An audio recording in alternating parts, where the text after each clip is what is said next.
Fẹ́lífẹ́lí TV àjààbálẹ̀ làwọn ìròyìn ti wà máa wò lóòrèkóòrè. ọpẹ́ ní fọ́lọ́run ọba ọba lánàá, ọba lónìí, ọba lọ́la, ọba tí yóò mọ ṣẹ́kù nígbà tí ayé bá ṣì ń bẹ. Bẹ́ẹ̀ náà ni ọba yìí náà ló tún máa ṣẹ́kù nígbà tí ò bá sí nǹkan tó ń jẹ́ ayé mọ́. Ọba tí ò lẹ́ni tó ń pè ránṣẹ́ débi wípé ó mọ lẹ́ni tó ń bá dárò. Gbogbo ohun tọ́lọ́run bá fẹ́ ṣe yóò máa sọ pé kó máa jẹ́ bẹ́ẹ̀ náà ni yóò sì máa jẹ́ bẹ́ẹ̀. Agbára Ọlọ́run ó ká gbogbo ohun tó dá pátápátá, ṣùgbọ́n agbára nǹkan tí Ọlọ́run dá kò ká Ọlọ́run. Títóbi ni fọ́lọ́run o, ọba tí ó tún ní ká máa wà títí di ọjọ́ tòní. Òní ni ọjọ́ 10 nínú oṣù kejìlá ọdún 2024, oṣù tó parí ọdún nínú Gregorian calendar. Bẹ́ẹ̀ ni, oríṣiríṣi kàlẹ́ndà ló ti wà síwájú Gregorian calendar, bẹ́ẹ̀ náà sì ni àwọn kàlẹ́ndà míì ṣì wà títí di àsìkò yìí. Bẹ́ẹ̀ ni, lẹ́yìn ìgbà tí a kí Ọlọ́run tán, a kí gbogbo ẹ̀yin tí ẹ̀ ń wò wá káàkiri àgbáyé níbikíbi tí ẹ bá wà, pàápàá jùlọ ẹ̀yin ọmọ kóòtù òjíire àti ẹ̀yin tí ẹ gbọ́ èdè tí mò ń sọ, gbogbo yín pátápátá ni mo kí. Àánú Ọlọ́run ò ní fi ẹnìkọ̀ọ̀kan wa sílẹ̀ lágbára Ọlọ́run. Mo wá kí olóòtú ètò tí wọ́n taari mi sí orí atẹ́gùn, lágbára Ọlọ́run àkàndá ò ní mú yín lọ́wọ́ o. Èmi ọmọ yín náà ni àbúrò yín Comrade Quadri Ọláwálé, tí ẹ ti mọ̀ bí ẹni mọ owó, lórí ìròyìn Fẹ́lífẹ́lí TV, níbi tí a ti ń gbé àwọn àgbéyẹ̀wò ọ̀rọ̀ tó ń lọ ni a pe àkọ́lé ètò ní orí ìròyìn Fẹ́lífẹ́lí TV. Ọ̀rọ̀ tó ń lọ, ẹ bá wa kíyèsí ẹ̀yin àgbààgbà. Lọ́wọ́ tá a wà yìí kì í ṣe ọ̀rọ̀ àgbààgbà nìkan mọ́ o, ó ti di ọ̀rọ̀ gbogbo wa, àtàgbà àtọmọdé ló jọ kàn, kì í ṣe àgbà nìkan mọ́. Nítorí àwọn Yorùbá ló máa ń pa lówe, wọ́n ní àgbà kì í wà lọ́jà kí orí ọmọ tuntun kó wọ́. Ṣùgbọ́n lọ́wọ́ yìí a rí i pé àwọn àgbà wà lọ́jà, orí ọmọ tuntun gan ò sunwọ̀n mọ́. Káàkiri àgbáyé ni ò ti sí nǹkan tó ń jẹ́ òtítọ́ mọ́, kì í ṣe orílẹ̀-èdè Nàìjíríà nìkan, bẹ́ẹ̀ kì í ṣe ilẹ̀ adúláwọ̀ nìkan. Gbogbo àgbáyé ni ò ti sí tó ń jẹ́ òótọ́ mọ́. Ìyanra ẹni jẹ́ ti pọ̀ káàkiri gbogbo àgbáyé.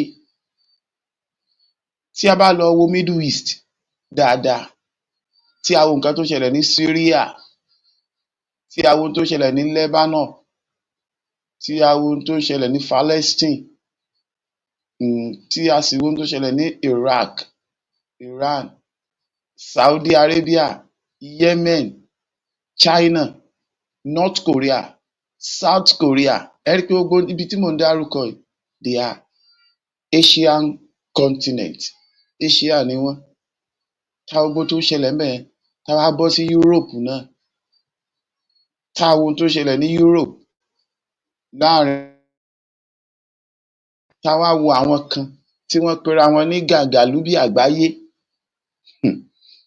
àjọ NATO, tá a wo NATO, tá a wo Western tí gbogbo wa ń sáré lọ lónìí, tí a nígbàgbọ́ nínú wọn. Mo máa ń sọ kinní kan ní gbogbo ìgbà, mo ní nǹkan mẹ́ta ni problem wa ní world, mẹ́ta ni problem wa. Àkọ́kọ́ òun ni Western world, àwọn tí a mọ̀ sí West yìí, tí wọ́n pera wọn ní West. Ẹ̀kejì òun ni religion, ìyẹn ẹ̀sìn. Ẹlẹ́ẹ̀kẹta òun ni tribe, tí a mọ̀ sí ẹlẹ́yàmẹ̀yà. Níbo ni àwọn nǹkan tí mo sọ yìí ò ti máa ṣẹlẹ̀ ní gbogbo orílẹ̀-èdè àgbáyé? Kò síbi tí ò ti máa ṣẹlẹ̀. Ìdí nìyẹn tí a fi máa ń sọ, tá a bá fẹ́ ṣe nǹkan nígbà míì, ẹ jẹ́ ká rò ó lọ wájú, rò ó lọ sẹ́yìn. Ṣé àwọn ará bí nífẹ̀ẹ́ wa, ìyẹn West America? Ṣé wọ́n nífẹ̀ẹ́ Africa? Láti ọdún tí àwọn country tí France colonize ní Africa bíi Niger, Gabon, Burkina Faso, Mali, Sudan àti Senegal. Ẹ lọ wo àwọn orílẹ̀-èdè tí mò ń dárúkọ yìí, wọn ò ní central bank. Chad ṣẹ̀ṣẹ̀ ń lé France jáde kúrò lórí ilẹ̀ wọn, ó lé president, ó lé France, ó láwọn ò wá France mọ́. Niger lé wọn, Burkina Faso lé wọn, Mali lé wọn, Sudan lé gbogbo ẹ̀ bẹ́ẹ̀ bẹ́ẹ̀ wọ́n ń lé France báwọn ò fẹ́ wọn mọ́. Ààrẹ Bọ́lá Ahmed Tinubu ṣẹ̀ṣẹ̀ lọ ń bá France sọ pé kán wá sign memorandum wọ́n ṣe máa ràn wá lọ́wọ́ lórí àwọn ohun àlùmọ́ọ́nì nínú ilẹ̀ wa. Ṣé rí gbogbo àwọn nǹkan wọ̀nyí? Áfíríkà àkọ́kọ́ nígbàgbọ́ nínú ara wa náà, yes, because máa sọ all the time, kò sí ilé tẹ́ máa dé lónìí tẹ́ ẹ̀ ní bá ọmọ wọn nílẹ̀ Nàìjíríà àbí ní Áfíríkà àbí nílẹ̀ Yorùbá tó ń ṣàtìpó lókè òkun, yes. Àwọn Haúsá tá à ń sọ yìí, àwọn ọmọ Haúsá ti wà ní Europe o, àwọn ọmọ Fúlàní ti wà ní Europe. Àwọn Haúsá wá pọ̀ láwọn Asia country bíi Dubai, Qatar, Saudi Arabia, Oman. Ẹ rí àwọn ọmọ Haúsá ń bẹ gidi, tán pọ̀ gidi láwọn ibi tí mo dárúkọ yìí tí wọ́n ń ṣàtìpó. Ó fi hàn pé àwa tá a wà nísàlẹ̀ bí nílẹ̀ Yorùbá aláìkí West, yes, alákàwé, alálájú, aláríran, ìwé ìtanijẹ la kà, ìwé ìmúnisìn, ìwé ìjẹgàba lórí ẹni la kà, kì í ṣe ìwé láti jẹ́ kí nǹkan lọ síwájú. Nígbà àwọn wa là ń rí ní Europe, a rí tútàn pa tán bá padà wá sílé náà. Díẹ̀ nu wọn ló ní ìmọ̀lára ènìyàn lára láti jẹ́ kí ìlú tẹ̀síwájú. Díẹ̀ ni àwọn tó kù bọ́ ṣe máa enslave àwọn tó fi sílẹ̀ ńlé tẹ́lẹ̀ náà ń ṣe tán bá délé, yes. Àmọ́ gbogbo à ń rí ṣe sí wa náà, à ń rí ṣe sí wa lóríṣiríṣi. So ká mọ̀ gbọ́ra lákòókò, mo kàn fi yẹn ṣe fáàrà ni, ká lọ wo ohun tó ṣẹlẹ̀ káàkiri. Torí à ń sọ pé Haúsá jẹ gàba lé wa lórí Nàìjíríà, Fúlàní ń jẹ gàba lé wa lórí, wọ́n marginalize wa, wọ́n ṣe gbá wọ́n ṣàwo. Ṣé wọn mọ marginalize wọn lọ́wọ́ báyìí ní Syria? Palestine, nǹkan tiẹ̀ ṣe wá débi wípé a yí ọ̀rọ̀ ẹ̀sìn mọ́ Palestine. A sọ pé Israel they are children of God. Ṣé does it mean pé èèyàn jẹ́ children of God kó wá máa pa children of nobody? Àbí ká sọ pé children of human being? Israel agree pé Israel jẹ́ children of God. Ṣé Ọlọ́run ló sọ fún Israel kó máa pa Palestine àtàwọn ọmọ kékeré àtàwọn obìnrin? Ká ti sọ pé ẹ ti ẹ̀já dúró náà, àwọn wo gan ni terrorist? Àwọn wo ni West ń label as a terrorist? West wọ́n label Thomas Sankara ti Burkina Faso as a terrorist, wọ́n pa á. Ṣé lóòótọ́ ni Thomas Sankara jẹ́ terrorist? Wọ́n name Muammar Gaddafi ní Libya as a terrorist, wọ́n pa á. Lónìí ṣé terrorist ni Muammar Gaddafi? Ṣé terrorist ni báyìí? So àwọn Taliban tí wọ́n ní Afghanistan, tí Amẹ́ríkà bá wọn jà, tí wọ́n jẹ gàba lé wọn lórí for good 20 years ní Afghanistan. Náà ńgbà tí Joe Biden débẹ̀ tó withdraw troop ẹ̀ kúrò ní Afghanistan, tí Taliban take over lu wọn. Kí ni wọ́n ń pe Taliban tẹ́lẹ̀? Wọ́n ní terrorist. Now ISIS, Al-Qaeda tí wọ́n lọ yabo Syria báyìí, tí wọ́n lé president Syria kúrò, tí wọ́n dẹ̀ gba Damascus tó jẹ́ capital Syria. Ta ló sponsor wọn? Ṣé kìí ṣe Turkey, West àti Israel ló sponsor wọn báyìí? Now àwọn tẹ́pẹ̀ terrorist lánàá pé Al-Qaeda o, they are terrorists. Àwọn ló padà fún wọn ní ammunition lórí ìkúpù wọn.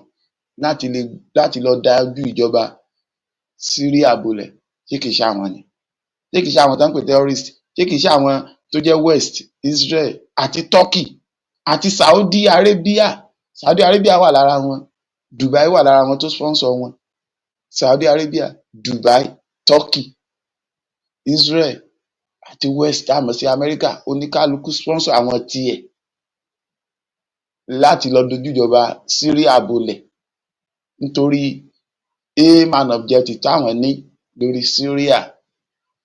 Ẹ jẹ́ á máa wo ohun tó máa ṣẹlẹ̀ ní Syria very soon. Ẹ jẹ́ ká máa wò. Now ó fi hàn pé everywhere àbòsí ti pọ̀. Àbòsí ti pọ̀. Àwa máa rí West, a rí America gẹ́gẹ́ bí godfather, a rí wọn gẹ́gẹ́ bí pé àwọn olóòótọ́. Ẹ stop sọ bẹ́ẹ̀, wọn ò ṣe olóòótọ́ níbì kankan. Báwo ló ṣe jẹ́ olóòótọ́? Nagasaki, Hiroshima, àwọn olójú bọ́ǹbù tó pààyàn bẹ́ẹ̀ ní Second World War. Nínú America, ibẹ̀ yẹn kọ́ mo ń lọ mú kan fi yẹn ṣe fára ni kó lè yé àwa èèyàn, kó lè yé wa lé pé Nàìjíríà tá a wà yìí àtàwọn tó ń darí wa lọ́wọ́ subject West ni wọ́n. Yes, subject West. West interest ló wà ní ọkàn wọn, kì í ṣe interest. Ṣé tí ò bá sí West interest lọ́kàn wọn, ṣé kò yẹ ká ti ní nuclear weapon Nàìjíríà pẹ̀lú bá a ṣe jẹ́ giant of Africa? Ṣé kò yẹ ká ti ní nuclear weapon? Ká má wulẹ̀ sọ pé America gan lásán, tí Egypt bá face Nàìjíríà á destroy Nàìjíríà pẹ̀lú nuclear weapon tó wà lọ́wọ́ Egypt. Wọ́n á destroy Nàìjíríà pátápátá bá face Nàìjíríà. Wọ́n á destroy Nàìjíríà. Ẹ wò ó, níbo mo ń lọ tòní? Délé Fárótìmí sọ̀rọ̀.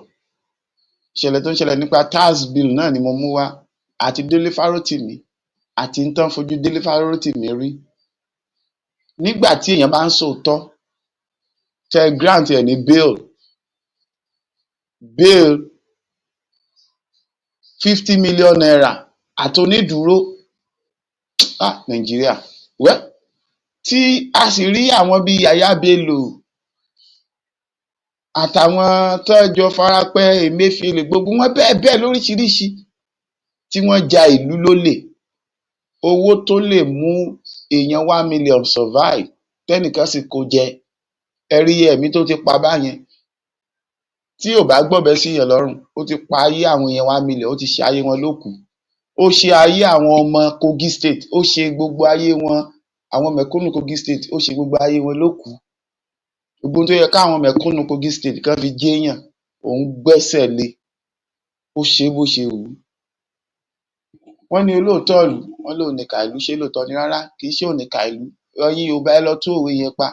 Olóòótọ́ ìlú ń lọ̀rẹ́ ìlú. Olóòótọ́ ìlú ló ń fẹ́ ìlọsíwájú fún ìlú, kì í ṣe òǹkà ìlú. Bí ideology wa ṣe gbé lọ la fi sọ pé òǹkà ìlú ni. Nígbà tí ìwà wa ò dáa, tá à nífẹ̀ẹ́ ara wa, tá à sì gbèrò rere síra wa, la fi sọ pé olóòótọ́ ìlú nìkà ìlú. Olóòótọ́ ìlú ò kì í ṣèkà ìlú. Olóòótọ́ ìlú ló ń wá lọ síwájú fún ìlú. Olóòótọ́ ìlú lọ̀rẹ́ ìlú. Ṣùgbọ́n àwọn tá a pè lólóòótọ́ ìlú yẹn, àwọn láràlú gan tún máa ń dẹ́yẹ sí lọ́pọ̀lọpọ̀ ìgbà. Wọ́n á sátẹ̀lé àwọn òpùrọ́. Wọ́n á sátẹ̀lé àwọn òpùrọ́ National Assembly, àwọn òpùrọ́ State Assembly, àwọn òpùrọ́ Governor. Wọ́n á sátẹ̀lé wọn. Gbogbo wa la mọ̀ pé Fẹlá sòótọ́ ni tó fi kú. Gbogbo wa la mọ̀ tán fojú ìyá Fẹlá rí. Ṣùgbọ́n kàkà káràlú kán kọrin re kí Fẹlá amugbó ni wọ́n ń pe Fẹlá. Àwọn ìjọba wa tí ò wá mugbó yìí nǹkan tí wọ́n wá ń ṣe wá rádaràda, kí ni ká pe àwọn o? Kí ni ká pè wọ́n?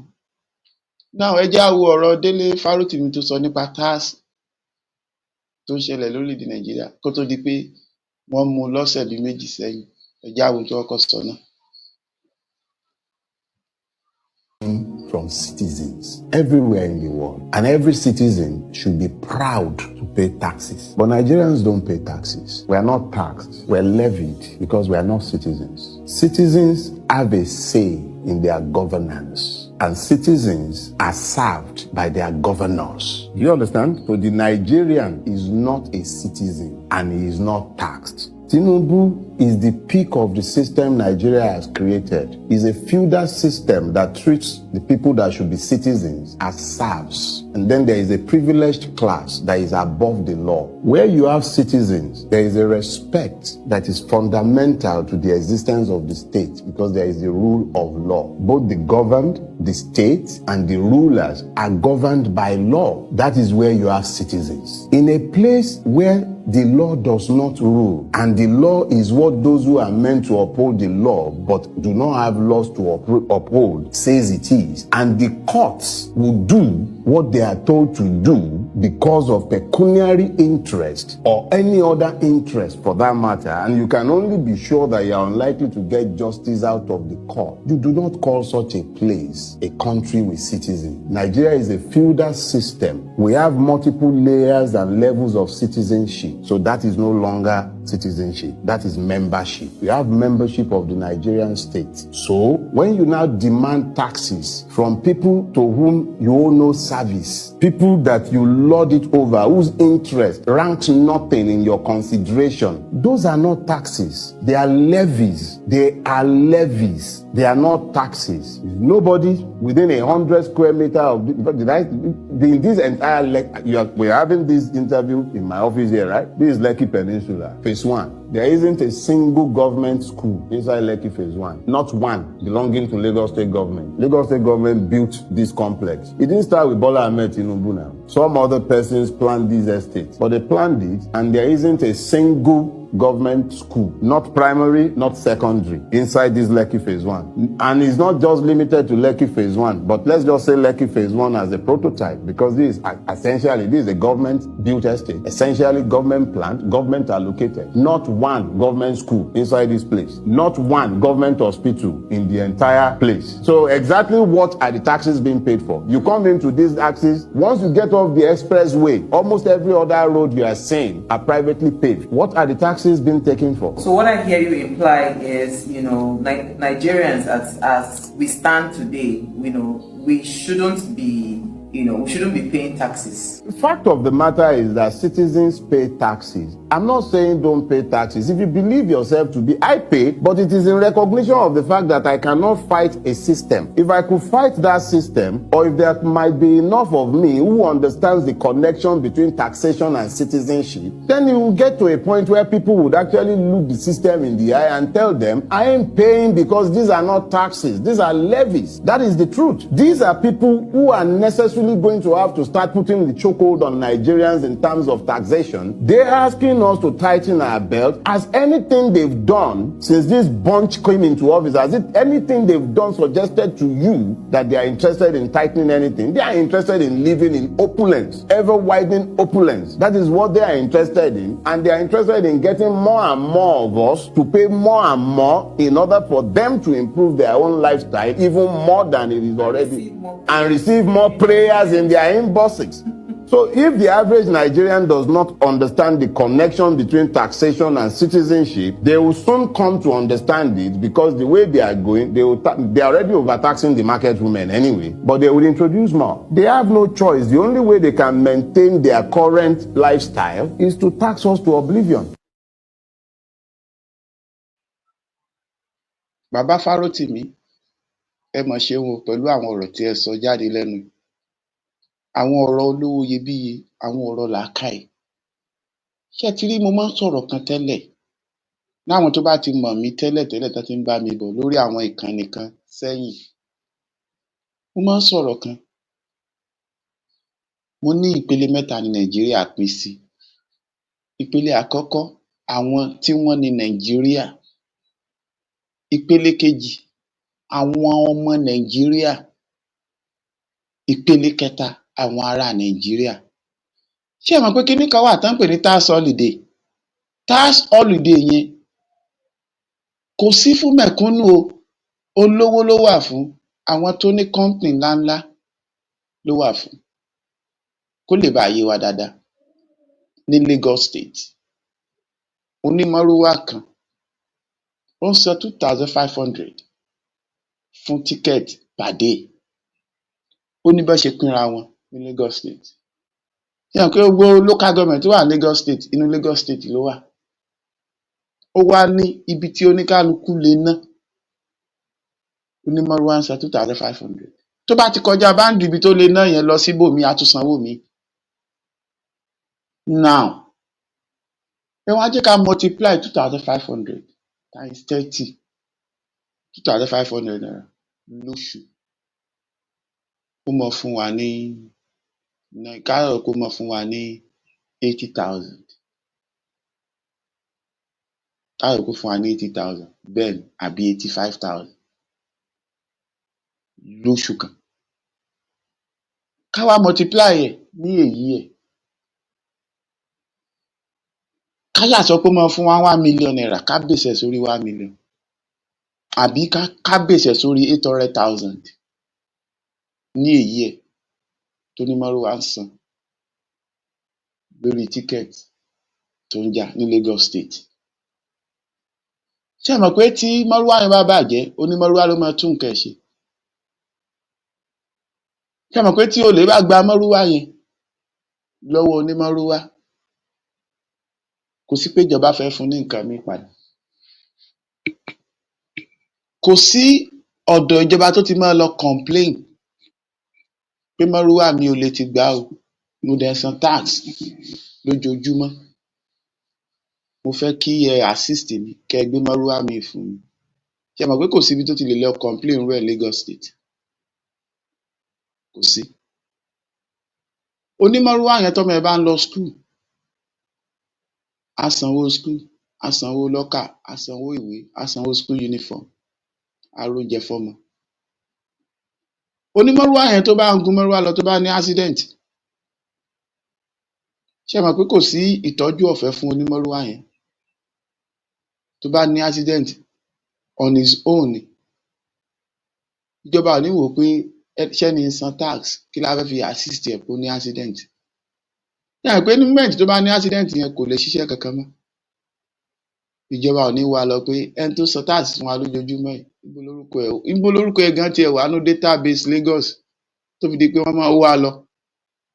Ṣé gbogbo tí mò ń sọ wọ̀nyí ẹ̀yin tẹ́ wà lókè òkun ṣé kò sí ni?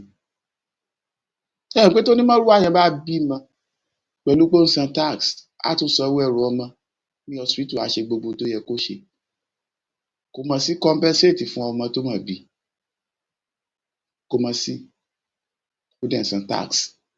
Ẹ jọ̀ọ́ ìwé tá a kà gan sẹ̀ mo kàn ń bi gbogbo wa léèrè ìwé tá a kà ń bo ló wà? Mo máa ń sọ gbogbo ìgbà mo ní ìwé kọ́ ló ń fún èèyàn ní làákàyè. Ìwé kàn lè mú èèyàn smart pé mo ní first class mo ní second class ní tí ìwé lè fún èèyàn péré mọ nìyẹn. Ìwé kọ́ ló ń fún èèyàn ní ọpọlọ. Ìwé kọ́ ló ń jẹ́ kéèyàn ro àròjinlẹ̀. Ìwé kọ́ ló ń jẹ́ kéèyàn mọ ọwọ́ ọ̀tún yàtọ̀ sọ́wọ́ òsì rárá ìwé ò pẹ̀lú. Ìwé tá a gbé bàbàrà lónìí ideology àwọn West ni. Ìwé tá a gbé bàbàrà lónìí pé ẹni tí ò bá kàwé ò lè jéèyàn ẹ padà irọ́ ni gbogbo ẹ̀. Wọ́n tiẹ̀ máa ń kọrin kan wọ́n ní tó o bá kàwé ẹ bàtà rẹ á dún kókóka tó o bá kàwé ẹ bàtà rẹ á wọ́ ṣẹrẹrẹ nílẹ̀. Wọ́n lẹ́ni tí ò bá kàwé ṣerú ẹgbẹ́ ṣé lóòótọ́ ni? Ṣé lóòótọ́ lẹni tí ò kàwé ṣerú ẹgbẹ́? Irọ́ ni. Ẹni tí ò kàwé ò ṣerú ẹgbẹ́ because ìwé jẹ́ lára knowledge kan náà ni. Bí tailor ṣe jẹ́ knowledge tí carpenter jẹ́ knowledge bricklayer jẹ́ knowledge organizer jẹ́ knowledge bẹ́ẹ̀ náà nìwé jẹ́ knowledge. Ideology wa tí ò dáa àti ìrẹ́ra ẹni jẹ tó wà lọ́kàn wa la ṣe gbé ọlá fún ìwé ju gbogbo ohun tó kù lọ. Yes, I can say it. Ṣé ńgbà tí ìwé ò tíì dọ́dọ̀ àwọn bàbá wa ṣé wọn ò tòlú ni? Láyé ìwáṣẹ̀ tí ò tíì síwèé ṣé àwọn bàbá wa ò tó ìlú? Ìbéèrè nìyí fúnra wa. Láyé ìgbà táwọn gògórí àwọn òyìnbó ò tíì gbéwèé dé ṣé òyìnbó ò mọ rẹ́ni jẹ ṣé wọn ò mọ rẹ́ àwọn èèyàn jẹ káàkiri àgbáyé? Ṣé wọn ò mọ rẹ́yàn jẹ? Now ẹni tó wá ń control property tó worth 1 billion naira ní Lagos State ó ń san tax 70,000 naira lọ́dún. Ẹni tó ń gun mọ́rúwá ó ń san tax 85,000 naira lóṣù. Ṣé a ti fìwé yan àwọn èèyàn jẹ báyẹn? ṣáà ti fìwé yan àwọn èèyàn jẹ come on, kí ló ń ṣe wá ná.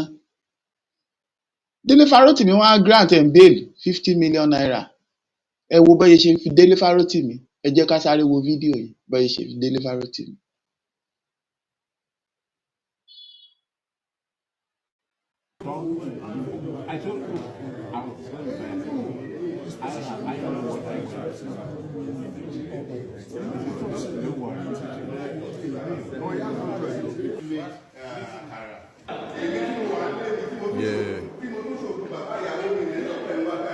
Òun ló ń jáde wáńkọ́f lọ́wọ́ ẹ̀, ṣé ó jalè ni, ṣé ó pààyàn ni. Wọ́n ló ba Afẹ́ Babalọ́lá, wọ́n ló bà á lórúkọ jẹ́. Afẹ́ Babalọ́lá mo fẹ́ sọ kinní kan fún wa lónìí. Ṣé ẹ mọ̀ pé Afẹ́ Babalọ́lá ó wà lára àwọn legal adviser Ọbásanjọ́ nígbà tó Ọbásanjọ́ wà ní president. Òun ni Délé Fárótìmí fi kọ ìwé tó kọ pé Afẹ́ Babalọ́lá pẹ̀lú àwọn tó ba judiciary wa jẹ́, system àwọn bá a ṣe ń judge, ó pẹ̀lú ẹni tó bàjẹ́. Afẹ́ Babalọ́lá ṣé kìí ṣe Yorùbá ni? Fárótìmí ṣé kìí ṣe Yorùbá ni? N tá a máa ń sọ gbogbo ìgbà nìyẹn. Pé Haúsá wọ́n marginalize wa o, Fúlàní ń terrorize wa o, Fúlàní ni ò já gbádùn Nàìjíríà o, Fúlàní ni o, àwa fẹ́ pín ni o, nítorí Fúlàní ni o. Ẹ stop sọ bẹ́ẹ̀. Evil criminal ó pọ̀ nínú Yorùbá, àgàgà àwọn tí wọ́n pera wọn ní elite nílẹ̀ Yorùbá. Criminal, evil. Ṣé bí Tinubu ní báyìí, ṣé bọ́mọ Yorùbá ni? Ẹ wo ohun tó ń ṣe náà. Ó gbé tax bill, tax reform. A ní electronic transfer tó ń já 50 naira lórí wa. Níbo lowó yẹn ń lọ? Níbo ló ń lọ? Tinubu ló ní plan, ó ní renew hope. Renew hope, irú renew hope wo nìyẹn? Ẹ̀yin tẹ́ wà l'Amẹ́ríkà, tẹ́ wà ní Canada, tẹ́ wà ní Germany, tẹ́ wà ní France, tẹ́ wà ní UK. Ṣé gọ́ọ̀mẹ̀ntì yóò máa subsidize nǹkan fún yín bẹ́ẹ̀? Tó fi dórí oúnjẹ, wọ́n ti kọ́ síbẹ̀. Àwa lè má lọ, but research tàwa pọ̀. À á kà á, à á wo ohun tó ń ṣẹlẹ̀ ní country bí tó ń ṣẹlẹ̀ ń bí. À á tún pé àwọn tó wà ń bẹ̀, ṣé lóòótọ́ ni a kà nǹkan báyìí nípa orílẹ̀-èdè báyìí? Ṣé lóòótọ́ lórí bẹ́ẹ̀? Mo sọ ti Scottish lórí àwọn ètò mi tí mo ti ṣe sẹ́yìn lórí àwọn ìkànnì kan. Scottish bá ṣe fẹ́ kúrò lára United Kingdom. Mo sọ gbogbo process wọn, àwọn nǹkan tí Scottish tí wọ́n ń benefit fáwọn ọmọ ìlú tiwọn tí ò sí ní UK, gbogbo ẹ̀ la sọ. Yes, mo ti sọ lórí àwọn ìkànnì kan sẹ́yìn. Ṣé rí mi ò kàn mọ̀ ideology wa bó ṣe rí? Ṣé rí tí ideology wa bá dáa, àtàwùsá àti Ìgbò àti Yorùbá, tá ideology wa bá dáa, ìlú yìí máa ṣe é gbé fún wa. Haúsá, Ìgbò, Yorùbá, Fúlàní, tá ideology wa bá dáa, ìlú yìí máa ṣe é gbé.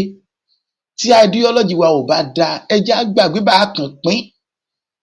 Tá a pín, tí Yorùbá lọ, tí Haúsá lọ, tí Ìgbò lọ, tí ideology Yorùbá ò bá dáa, àwọn tó ń control wa ló sì máa control wa, kò dẹ̀ sí tá a máa ṣe sí. Àwọn kan gbé wá pé tax bill yẹn Yorùbá ló favour, torí pé àwọn Haúsá. Ẹ stop sọ bẹ́ẹ̀.